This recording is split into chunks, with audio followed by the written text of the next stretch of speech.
Hey everybody, I'm Yvonne with Back to Earth Creations, and in this video I want to show you how to make one of these Rivoli, 12 millimeter Rivoli bead Helm chain. Well, there went being professional. Oh well, I tried. One of these, you can make it into a pendant or an earring, but I'm going to show you how to make this, you guys. And I love it because it uses just a little bit of wire wrapping to make what I consider a really nice hybrid piece. Helm chain is such a great beginner-friendly weave that has so many different opportunities for adding layers of intricacy and variations, and we will be covering that in our Friday Craft Along with Vaughn live streams here on YouTube. Sign up for our free newsletter so you get the streaming link and all that good stuff. But today we're just going to focus on the core project of how to make one of these little helm flowers and how to wire wrap on the Rivoli bead. So I am using a 12 millimeter Rivoli, and we're using 16 gauge 5/16 inch rings for the large rings and 18 gauge 3/16 inch rings for the small rings. The main thing that you'll want to kind of keep an eye out for is that your small ring will fit inside of your large ring. And beyond that, there's some really great tutorials on maileartisans.org that'll be linked down below that goes like more in depth into different information about the helm chain. If this is your first time weaving chainmail, I'm going to recommend that you get some practice opening and closing rings. Whenever I open a ring, I like to hold on to 2 points of the ring and bring it open this way. That way, if even from a particular, from a particular view, it still looks like a continuous circle. I don't want to be opening our ring in a way that like wrenches it open like that. I'd rather it open like that and then come back down. And then whenever we close our rings, if we just close it, you'll see that there's a little bit of a gap. And that's where the saw blade removed some of the material whenever the rings were being cut. I do highly recommend saw cut rings over machine cut rings, even though sometimes, especially with anodized aluminum, I'll still use machine cut rings just because I like the colors. But with saw cut, you can see we get a really nice budded closure there. And if there's a little bit of a burr, which is like some material, like some metal left over, I just burnish that off with the nose of my pliers. And if y'all have any questions about anything, do please leave a comment and I'll try my best to be helpful to you. And if I don't know the answer, perhaps someone in chat will, or down in the comments. And all the links to all the tools and materials and stuff are down in the video below, as well as links to where you can get your kit, but a kit is not necessary. It's just if you like our homemade fused glass cabochons and would like to support the creation of free tutorials and our small business, that's a way to do it. But it is in no way necessary to participate in our there's just cat hair everywhere. It's that time of year, you guys. My sweet Ember girl, she's molting or shedding, I guess is but yeah, all the pertinent information should be down below. And there's also, you can find on our website, backtoearthcreations.com, where you can see what to expect in your kit each month, if you're curious about that. So we're going to start with, we only need 15 of our large rings and 10 of our small. And so I'm going to start with 4 of those large rings already closed. And I'm going to, no, I'll need 5 already closed. And so these steps remain the same, whether we're making a bracelet or a little flower, or this is just how I like to start the weave.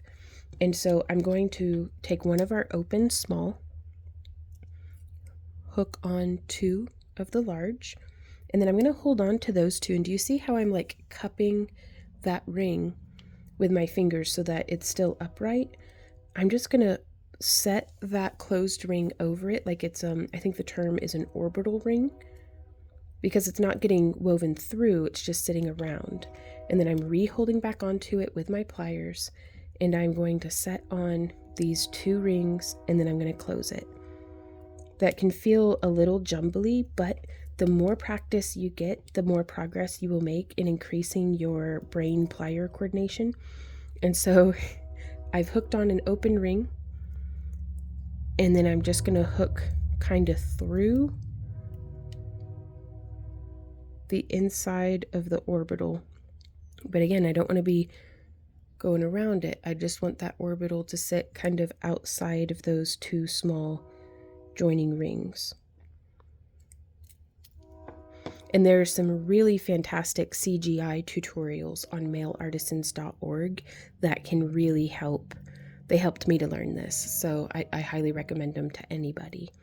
But we're gonna open these two rings apart and then open those two rings apart.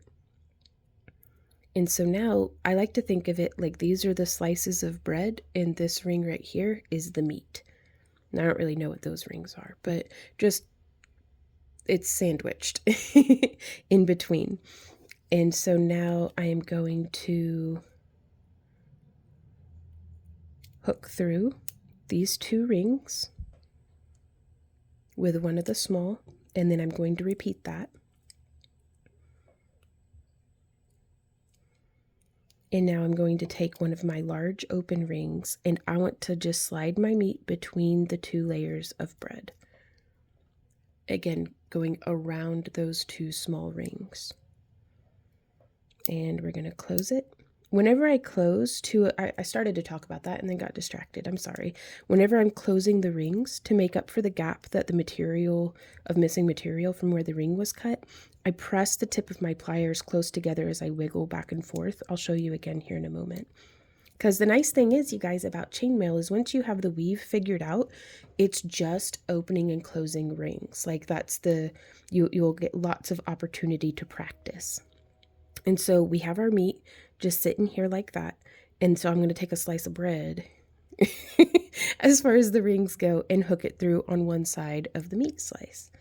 And then I'm going to close it. And again, you can see I kind of pass it and then I wiggle back until I just feel good connection. And then I do like to burnish. These rings haven't been tumbled, so they still have the burrs on them, but that's okay. I just burnish it with my pliers. But if you don't want to do that, you can get a very affordable rotary tumbler from like Harbor Freight or Kingsley North, like just wherever you like to shop. Just a rotary tumbler with some stainless steel shot. I have a whole separate video from like years and years ago, but it's still pertinent, on how to tumble your chainmail to get it to be nice and silky with no pokey bits. But it all starts with good closures. So I'm flipping to the other side, and we're going to hook that ring through and then get that nice and closed. Oh yeah, that's nice. And then I'm going to attach our two small. And so there's one, and there's two.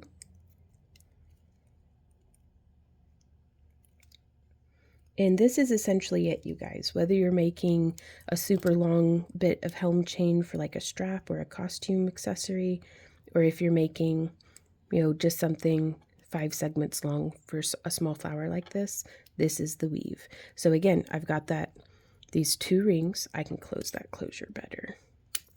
Yeep.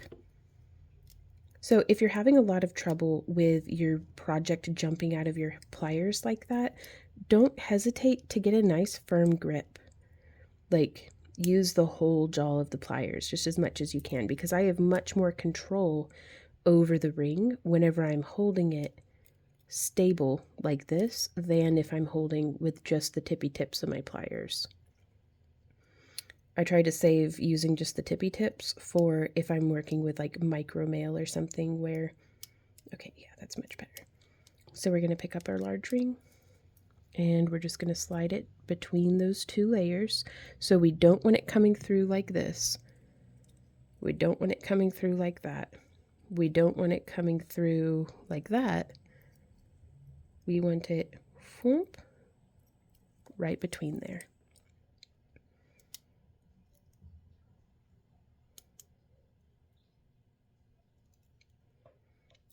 And now we're going to take one of the bread slices and put it through on this side and close that ring, flipping it over, hooking through, and we'll close that ring. So I'm going to be making a whole bunch of these because I'm working on a costume where these are a big like accent piece, and I'm really excited to share that process with you guys in our Friday live streams here on YouTube. We stream every Friday from 3 to 6 p.m. unless we're at a vending event or something. And then we also stream on Kick from 3 to 6 p.m. on Saturday, Sunday, and Monday. At least that's our current streaming schedule. You can always find our most up-to-date schedule at our website, backtoearthcreations.com, down at the very bottom of our homepage. So I've just slid that large ring through again and close. And now I'm going to come through. And we're getting close, like, to the end. So I'm going to take these two rings, and I'm going to come back to where we started. So we have those two rings just flopping about. And I'm going to close that one. And then I'm going to pick up another one of our small rings, and I'm going to close that. And then we're going to do the sandwich meat, just sliding on between the bread. And we're going to wiggle that close. Here I'm using bright aluminum, but you could totally do this with stainless steel, though that would be a doozy of a project. It would look very cool, I bet. Anodized aluminum works really well. Okay, so this is how I like to have my ends to join. This is the easiest way I know of joining the ends of this. So I'm hooking through our small rings on one side and then the small rings on the other side, and behold, that's the bread slice. And then we're going to wiggle that closed. And then we're going to pick up another ring. We've flipped our work. So I've just got our one slice of bread and the two floppy meats. And so we're just going to hook the bread slice through there and hook the bread slice through there. And again, we want to make sure that all of these rings are parallel to each other. None of the large rings are interwoven with each other. They're all either orbital or just threading through the smaller rings.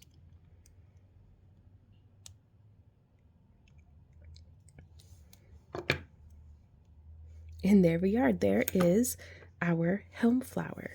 Now, one of the things that I like to do with this, other than using the Rivoli, is you could make these out of slightly smaller rings. And you can stack them like kind of this way and use them as like a bead cap for a larger bead.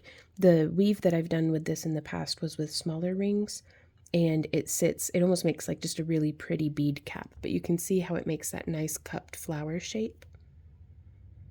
But for today, we're just going to keep it laying flat. And I like the 12 millimeter Rivoli bead because it just sits beautifully in between these crossbar small rings. And so we're going to take, it only takes a little bit. You could use a 26, or here I'm using 28 gauge wire, and we are sending either 26 or 28 gauge depending on, it's a little bit random this month, but in the kit you get a whole spool of it, which is just fantastic for doing all sorts of fractal wraps and different things. But you only need maybe 12 inches of it, but here I have about 20 inches of the 28 gauge just because it was scrap left over from another project and waste not, want not.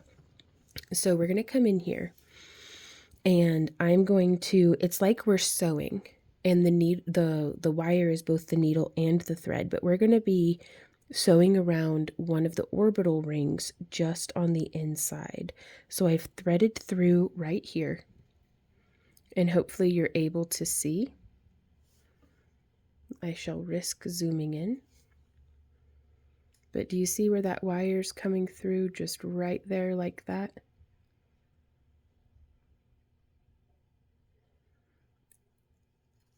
And so we're going to kind of sew this up through the middle. I'm going to use my pliers to grab And I do like to use my thumb to just hold down the tail of our wire, but I've hooked around like that. And then I'm going to sew through, grabbing on the back, and then pulling through. I'm going to want to do 5 stitches like this if I can, but it just keeps it from pulling out.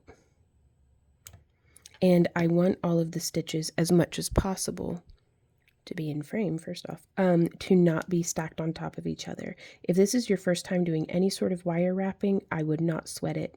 Just kind of, you know, we all have to start somewhere. Just do the project and have fun, and save that piece as your starting point and make, like, you know, however many more as you would like to, and then you'll really be able to see how much you've improved since your first piece. So do not expect perfection ever, really. Just have fun. But we're just threading through. There's our 3rd stitch. And to keep the stitches side by side, I like to kind of get in there with my thumbnail and have those coils I've already wrapped.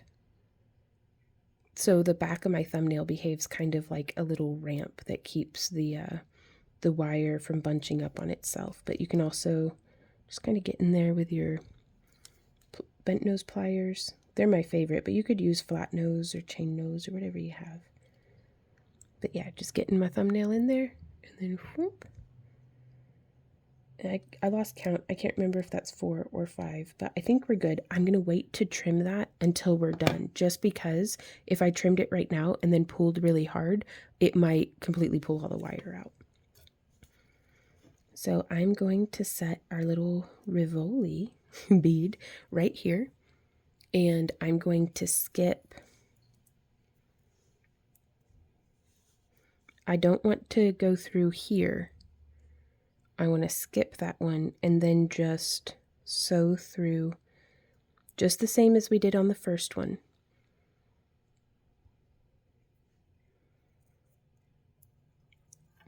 I'm just sewing through, and our Rivoli is just going to be sliding around on us. You could use a little spot of like UV resin or tape or something, but I just get used to it falling a bunch. After the first couple of stitches, it'll start to sit better. But there we go. That's it, holding on to the front of our Rivoli. And now coming up from behind, I'm just tucking the tail that's on the back off to the side. I'm going to zoom out just a smidge because I don't want to wander out of frame for you guys. And so we're just going to slide in through the back. And now again, things to watch out for. I don't want to be coming through over here. I don't want to be coming through up here. I don't want to be coming through in the right spot, but then coming up between the small rings. Just through, whoop, right there. Oh, what a big kitty yawn. Yeah, what a sweet kitty. All right, we're zooming out. And so there's going to be a little short segment on the back, but it kind of tucks itself away in and amongst the rings. So it actually ends up making, I think, a really sleek looking back to the project. And then we're going to repeat this around the entire perimeter of the stone. So we already went through that one on the first, so I'm going to skip it. And then we just sew down, making sure we're going through just the one ring that we intend. And then there we go. Oh, I love that. You can kind of use your fingernail. I usually wait to primp until the very end, just because it can look a little wonky, but trust the process. And if you're having any trouble at all, don't forget you can use your pliers, because they can do a really good job of reaching in and grabbing where we can't reach with our fingers. And practice makes progress in all things, so keep at it, you guys. You've got this. We're threading through. We've skipped that spot. And do you see how it's starting to come together? And now I'm going to come back up through the back on the one that we skipped and pull through.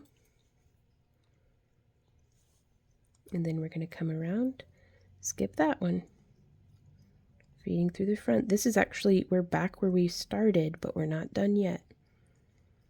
Pulling through.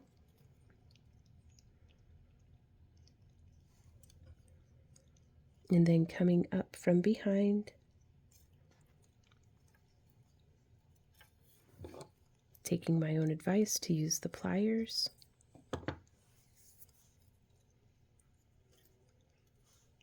And then I'm going to come across here to the front,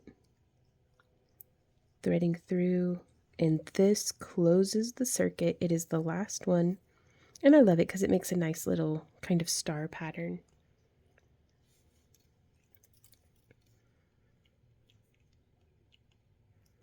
But I'm going to look here at the back, and I'm going to just whip stitch around this ring right here because I don't feel like getting all into the tight crevices of trying to wrap around the orbital ring, and I think that'll be just fine.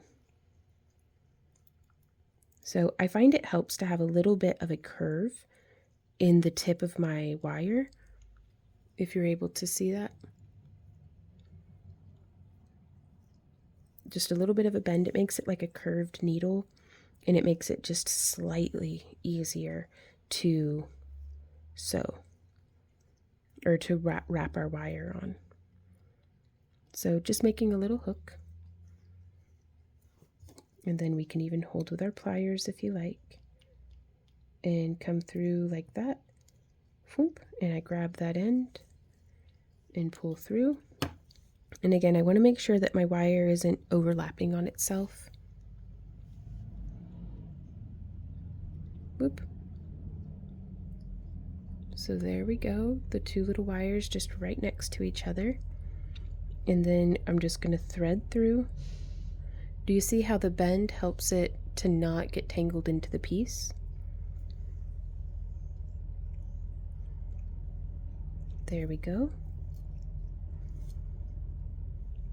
And then 3 repetitions. You can see I've used my pinky to help my thumb. I like to use all of my hands, like all of my fingers and toes, well not toes, but all of my fingers to help position and hold the project as much as possible. So you can see there, just grabbing with my pinky and thumb. But so don't feel like you have to do it the way that I do it. This is just a way of getting it done. If there is a crafter, there's a way. And so you could use wire snips, or you could just come in and grab the wire and then wiggle it back and forth. Oh, it broke it in the wrong spot. You can just wiggle it back and forth. You might have better luck with wire snips actually, but yeah, let's go grab our wire snips. Okay, so I am back. I like to use these wire snips. They're flush cutters from like the electrical department. They were very affordable and they have held up fantastically. And they do a fantastic job of snipping in very tight into what we're doing. So I want to make sure that we're getting nice and snug in there. And I always check with my finger that there's no pokey bits. I want to get the wire away from the cat. She loves wire. But yeah, just getting in there.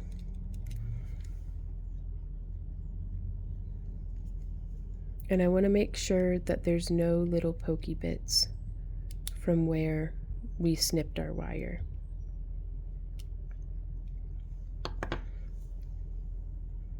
And so that's how that's looking.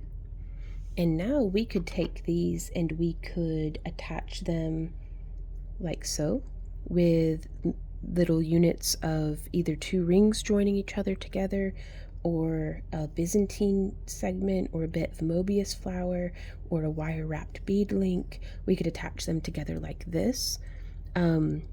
It's creativity is endless on this, so it's whatever you think you might like. I highly recommend just trying it out. And then, but this one we're going to turn into an earring, and in our kit we're sending out these stainless steel lever back ear hooks, and I'm going to do 2 rings, 1 and 2, of our small. Bye-bye, Ember. I love you. Oh my god, I gotta vacuum her pillow. She is shedding, but that's okay. I love her. She's 19 years old this year. So we have those 2 rings there, and we're just going to hook through that one and then hook through on our ear hook and close it. And I think that makes just a lovely little dangly earring, but you could just as easily, I'm sure, visualize if we used larger rings or smaller rings to attach like a bail. Sky's the limit, you guys. But that is how to make this helm flower with a Rivoli bead. I'm just gonna call them ravioli flowers.